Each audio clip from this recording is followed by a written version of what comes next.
The nervous system is probably the part in us that's probably more taxed than we care to realise. In iridology, we look for something called stress rings or nerve rings.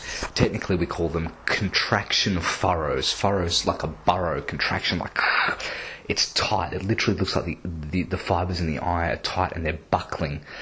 Now, I see that in a huge number of people's eyes, particularly people very type A. They hold their breath. They're anxious. They need to learn to breathe. But nerve product we usually recommend people take in the evening because it's got herbs that we've just found. Herbs go to different parts of the body. We don't even necessarily scientifically know why. We give someone one herb and it seems to go to the liver, another herb seems to go to the heart. And, we speculate it's got to do with the compounds in there. Every herb, has up to dozens and dozens of compounds in there. Now, you probably learn to think in terms of you need vitamin A, you need vitamin B, you need vitamin C. Well, these are certainly some common substances, but every herb can have up to dozens of components in there. So there's all sorts of nutrients that are in herbs that, let me tell you, you're not getting and you've probably never got. So if your nervous system has never been fed in your life with this, you start up taking all these compounds that are in the herbs, boy, you might feel amazingly different. So stress, anxiety, and by the way, stress and anxiety is just a big code word for fear. Because we all feel fearful, and that's what our state is. You've probably read those metaphysical books. We're either feeling loving or we're feeling fearful, and most of us are feeling fearful. Now, the other thing you need to know about fear, we experience it so much. There's a bottom of our brain they call it the R complex or the reptilian part of our brain. Whether you believe evolution or creation, but that's what scientifically it's called. And unfortunately, we spend a lot of our time now in what we call fight or flight because our body wasn't designed to have all this stimulation. Imagine if you lived in, Africa before it was industrialised, you could hear the rustling of the grass around you. But now we're constantly on edge. We've got work colleagues. We have to deal with these things called people. So that's relatives. So people's nervous system, your body uses nerve energy. Think of energy as being nerve energy, and we need to feed it.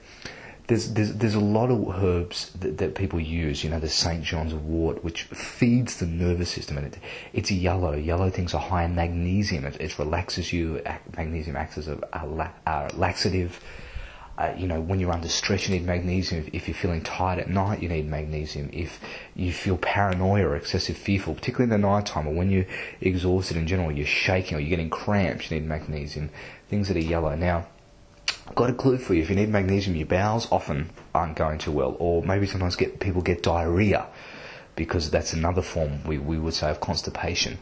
But anything yellow, so I'm not necessarily saying run out and take a heap of magnesium, although you can do that in some of the powders that are sold here. But certainly any herbs that are going to feed the nervous system, there's St. John's wort, there's valerian. If you've heard of the drug Valium, the biggest selling drug I think in the 80s, could be wrong about that.